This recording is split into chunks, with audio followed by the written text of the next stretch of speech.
All right, what's up? I'm KBHD here in the new crispy shirt. And well, today was Apple's new October fall event, the new iPhone event, whatever you want to call it. But of course, since it's 2020, it was a virtual event. Nobody actually went down to Apple headquarters to see the new iPhones. Instead, we got the pre-recorded Apple announcement video. So that means instead of the event ending and then everybody going over to the hands-on area to check out and play with the new stuff, that's obviously not happening right now. But I still have a lot of thoughts and reactions to what they just showed, what they just unveiled. So this video is sort of everything you need to know and my honest take on it. So it's really two new things, HomePod Mini and the new iPhones. But let's do HomePod Mini first. So you may or may not remember when I reviewed the original HomePod, Apple's smart speaker back when it came out in 2018, I called it the dumbest smart speaker, mainly because it's just Siri powering this thing and there's no screen, and it was pretty rough. HomePod Mini, which is new, is $99, and it's basically a much smaller version of the HomePod again. So meaning no display, just the glowing set of volume controls and the touchpad up at the top, and it will still focus very heavily on audio quality and just being a good speaker. So there's an S5 chip inside specifically for computational audio, so it's listening to where it is in your environment and sounding as best as it can. It still has force canceling woofers, still has a bunch of tweeters and all that stuff. It's just way smaller now. But you know, sound quality is one of those things where you gotta hear it. I gotta actually hear it to believe it. So the HomePod was a pretty good sounding speaker. I gotta get the actual HomePod Mini in the studio to test that for myself. But other than that, yeah, it's a smart speaker still powered by Siri. There's also an ultra wideband chip in there for better direct control from an iPhone. And there's also this kind of cool intercom feature. So if you have a family of people using connected Apple devices, they can all hear your intercom message on the HomePod. And also there was a note in there about Siri knows like 20 times more facts. I think that's what they said, which great, I guess. But you know, I've been using Siri. It's still Siri. But anyway, yeah, HomePod Mini, $99, which kind of sits in there. It's cheaper, of course, than the regular HomePod, but in this world of all the other smart speakers where you got Google Home smart speakers, you got the Alexa smart speakers, and all shapes and sizes, some of them have screens, some of them have clocks. It's like, you gotta really want Siri or that ecosystem plugin to pick the HomePod over those. So okay, then we got to the new iPhones. So iPhone 12 Mini, iPhone 12, iPhone 12 Pro, and iPhone 12 Pro Max. So 4 new iPhones. And there's a lot of really cool stuff in here. I gotta be honest, I like a lot of what they showed. In fact, I think a lot of iPhone 12 is so good that it makes the 12 Pro a little bit less like a convincing buy for me. Maybe let me know if you feel the same way. But really, first of all, the big overarching headliner feature for all these new iPhones is 5G. They all have it. They spent what felt like a million years talking about it. And they went over the faster data speeds, the higher capacity, how it's the future. You know, they had Verizon come up on stage to say all this great stuff about it. So here's what I'll say about 5G, all right? It's a two-sided thing. Right now, not really ready yet. Like most people don't have 5G coverage, whether it's the device they're on or the network they're on. It's just not out there yet. I did a whole video on 5G explained about why it's not out there. First link below the like button if you want to check it out. But the bottom line is you probably don't have 5G yet. The coverage isn't really there. The infrastructure just isn't really built yet. So you're not really buying a phone right now because it has 5G, but people keep iPhones for probably the longest amount of time of any new phone. So people are gonna have this new iPhone in 3, 4, 5 years. And in 5 years, there's a better chance that 5G will be more built out and maybe you'd regret not having 5G in 5 years. So it's a good thing that all of the new iPhones have 5G, so you don't have to pick the one that does or doesn't have it. They all have 5G. So okay, first up, iPhone 12. And the new design to me is pretty sweet. It's the new flat-sided shape that I was waiting for, like iPad Pro. It's got the aluminum frame all the way around, flat screen, and of course, some new antenna action, positioning it well for 5G. There's IP68 water resistance, and there's a new ceramic shield, specialized glass on the front. Ceramic shield. It's an interesting branding of a new glass feature. So Apple didn't even really want to call it glass. It's a new composite material with crystallization, and they didn't actually call it glass at any point on stage. But what you should know is it's offering 4 times better drop protection. That's the main headlining feature. Now, Of course, there's going to be people going out and testing this. It's hard to quantify what is 4 times better. Do you drop it and it breaks a quarter of the time that it usually would? I don't really know. I'm just hoping it translates to better scratch protection, but I think they're talking about shatter resistance. Either way, there's going to be drop tests on YouTube in a couple weeks. Hopefully it's stronger glass. So the 3 big new things they talked about on the iPhone 12 phone itself are the screen, charging, and the cameras. So the screen is now much better. It goes from that 720p LCD screen we all kind of like talking about on iPhone 11 to now it's a 6.1 inch 1080p OLED display with thinner bezels. It's a significantly better screen than on iPhone 11. And of course, I'm happy to see this. Better brightness, much more contrast in an OLED, better pixel density, the whole thing. The notch doesn't go away, as you can tell, obviously, but that might be the only downside. It's a HDR10 certified, it's flat right up to the edges. The whole thing is nice. The new cameras are also pretty nice. It's a new dual 12 megapixel camera system, so they didn't change the numbers here, but it is a new ultra-wide and a new standard camera with an f1.6 aperture, and that should make for better low-light and portrait shot performance. But you know, most of the smartphone camera improvements that you get in 2020 nowadays are with software, and so you're gonna see stuff like that with their new Smart HDR3, with night mode coming to the front-facing camera. That's pretty sweet.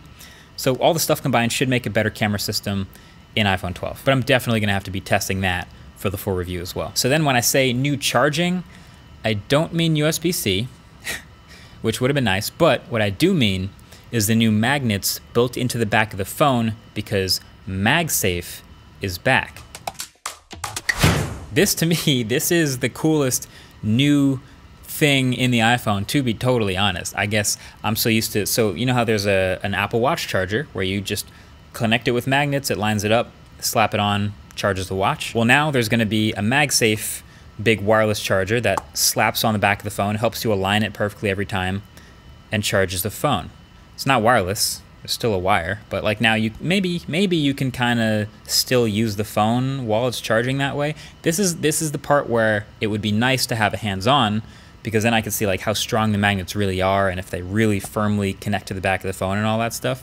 But I don't know, I think MagSafe being back is sweet. I checked the Apple Store, it's already up actually. $39 for the iPhone 12 MagSafe charger. Not insane, but not cheap, obviously. But at least it's not $100 or something stupid. It'll charge at 15 watts, so a normal 2020 wireless charging speed, nothing too crazy. So I'm into that, but not just for the charging part, but also for the entire ecosystem of MagSafe accessories that are born from this magnet. And a lot of these are also already up in the Apple Store. You know, there's now this little wallet that magnetizes to the back of the phone now. There's some MagSafe cases, and MagSafe is stackable, so it'll charge through the case too. A lot of cool stuff just snapping onto the back of the phone. And I imagine there will be way more third-party MagSafe accessories that come out as soon as this phone drops, which could be cool for other chargers and other cases and things like that, other accessories for the iPhone. Yeah, there's gonna be a lot of stuff snapping on the back of the iPhone. Also, it's probably going to get a lot of people really used to snapping things on the back of the iPhone and not wanting to plug in anymore. Hot take, next iPhone won't have a plug because everyone's going to be so used to snapping it on the back. It's not a good take, it's just a hot take. Also, speaking of charging, there is officially now no charging brick in any of the iPhone boxes starting with iPhone 12. Which, again, sounds crazy, but we also called it. There's a whole video, again, that I did, I'll link below, just about this. And I kind of called it pretty much exactly the way they did it in this event. They talked about it in the environmental section of the keynote, you know, all the environmental e-waste savings and all that stuff. They showed us a new, smaller iPhone box, which saves space and shipping. Now that volume is smaller, that's more efficient. You can watch that whole video below if you want to see a more in-depth analysis or ranting on what that means for the iPhone's box and the rest of the industry. But yeah, iPhone now will just come with the phone itself and a single USB-C to Lightning cable and the paperwork. And that's it. There's of course all the new usual year-over-year iPhone improvements here with the iPhone 12. There's new colors, blue, red, black, white, and green. I'm personally feeling that blue and the red since phones are still pretty shiny here from what I can tell. And there's a new chip as well, A14 Bionic, which is the first 5nm chip in any phone. 6-core CPU, 4-core GPU, better machine learning performance and image processing, etc., etc. This is no surprise, Apple's been really good at chips. Not to take anything for granted, but yeah, this is going to be a pretty fast phone for a long time. So that's iPhone 12, right? That phone is going to be $799. And then real quick, they also dramatically unveiled a smaller iPhone 12 Mini. And it comes out like a month later in the year, but basically the iPhone 12 Mini is just a smaller version of everything we just saw that's new in the iPhone 12, MagSafe, new colors, all that stuff, but just smaller in a 5.4-inch display. And that phone, iPhone 12 Mini, is going to be $699. So the price of the standard iPhone did just go up, technically, but they made a new Mini version to fill in that price gap, and they still have the SE. So they still have a whole lineup of phones ranging from a bunch of different prices, but I'm very curious about this Mini and getting my hands on it and just how small it'll feel in the hand and if there's any reason to get it over the regular 12. But of course that leads us to the big dogs you see here, iPhone 12 Pro and iPhone 12 Pro Max. Now there's actually not that much, in my opinion, different about the Pros this year versus the 12. So the prices are still the same, $999 and $1099, both starting at 128 gigs. But the main, more subtle differences here are the size, the colors, and the cameras. So not drastic stuff, but that's what's new. So again, it packs all the good stuff from the 12 that we just talked about. IP68 water resistance, the ceramic shield, the A14 Bionic, the MagSafe magnets. And now it's just in a body with slightly larger displays than the last year, 6.1-inch and 6.7-inch OLEDs. And you're getting flat stainless steel sides now instead of aluminum, which is incredibly shiny. And the new colors here are white, black, blue, and gold. And I swear to you, that gold looks, I guess I'd say, better than anything the Escobar brand could have cooked up. So well done, Apple. It's a flashy phone. And then basically, if you're looking for the real reason to buy the Pros, look no further than those camera modules. That's where the big new stuff is. So it's still triple cameras, but it's an all new hardware stack. So a new standard and ultra wide and telephoto camera. Both the Pros have deep fusion on all 4 cameras, including the front facing camera. And you also now do get that LiDAR sensor back there, which we first saw in the iPad Pro earlier this year.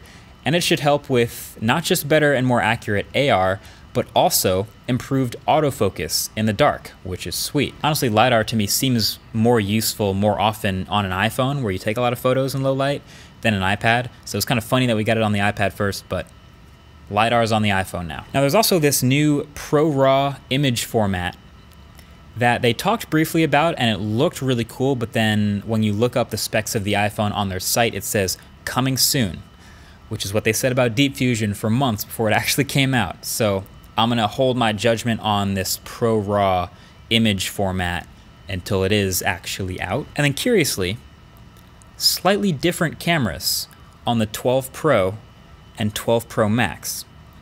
So 2.5x telephoto on the 12 Pro Max and 2x telephoto on the 12 Pro. Slight difference there. It's not like a 100x zoom or anything crazy, but that is different. And then the 12 Pro Max has a better sensor shift optical image stabilization, while all the others have it built into the lens like it always has been. So really the Max has all the highest end features. And then probably their biggest flex in the camera module of them all was the Pro's 10-bit Dolby Vision HDR 4K 60 FPS video. Just insane. It's the only camera in the world that'll shoot Dolby Vision when it comes out. And again, having a new standard like this, where this is the only camera in the world that'll do it, doesn't really lend itself to any reputation for that standard. So if it's a good camera, we'll all think good things about Dolby Vision, but yeah, I don't know how good that's gonna be yet, but I'm excited to actually see it. And so that is basically it for what's new with the Pros. Now you might have noticed there's one thing missing, at least one thing I was kind of hoping for, which is ProMotion, high refresh rate, 120 hertz. That is not in these new iPhones. It's not in the iPhone 12 Pro or 12 Pro Max. Now, if you're defending Apple, of course you're saying, oh, whatever, it's not a big deal. The average person wasn't really going to notice that, which I guess, okay, fine. Technically you're right. If you're just going to defend them no matter what, then yes, they made the right choice. No one was going to notice that. But also, Apple is notorious for doing that extra next level of stuff that the average person probably won't notice, like 10-bit 4K 60 FPS Dolby Vision HDR video, and all kinds of stuff like the calibration in their displays. So I'm also a little bummed that they don't have ProMotion here, because to me, the person with $1,000 to spend on a phone and I want to really be convinced by this phone over, you know, another Android phone I could buy, to that specific customer who's going to appreciate 10-bit 4K HDR, I would appreciate high refresh rate too. But whatever the reason is, whether it's the yields not being high enough for that display quality or they just couldn't get them in that volume at all, whatever the reason, it's not here. Fingers crossed, maybe for next year. Then a couple other small notes. We see those notches still on all the new iPhones. They appear to all be the same size and shape as before. They didn't mention Face ID once on stage, so I'm just going to go ahead and assume there are no improvements to Face ID. Same sensors up there. Yeah, same Face ID. Then for 5G, they talked about a smart data mode on the iPhone, which intelligently only uses the 5G radios when they're needed, which to me kind of sounds a little bit like we only have high refresh rate on the iPad Pro when it's needed, meaning not all the time, but I'm super curious when they turn on 5G and when they don't. Will it be off most of the time to save battery? 5G is a big battery hit. Very interested in testing the iPhone and seeing when that turns on. And then yes, that mysterious little rectangular cutout on the side of the iPhones that we've seen all the way from the models, all the way to the renders in the keynote, that is the 5G antenna cutout, 4mm wave, officially. So that's it. I don't really have any other impressions of like the materials and the new sizes and how big the Mini is versus the Max and the colors and all that stuff, because we don't have them. So that'll be a separate video when we actually do get them here in the studio and I can check them out and deliver that to you guys. So make sure you subscribe to be among the first to see it when it does come out. But let me know what you think. Which one of these 4 new iPhones speaks to you the most? I'm kind of probably still going to go for the Max anyway. Either way, thanks for watching. Enjoy the rest of Techtober. A lot more videos coming up soon.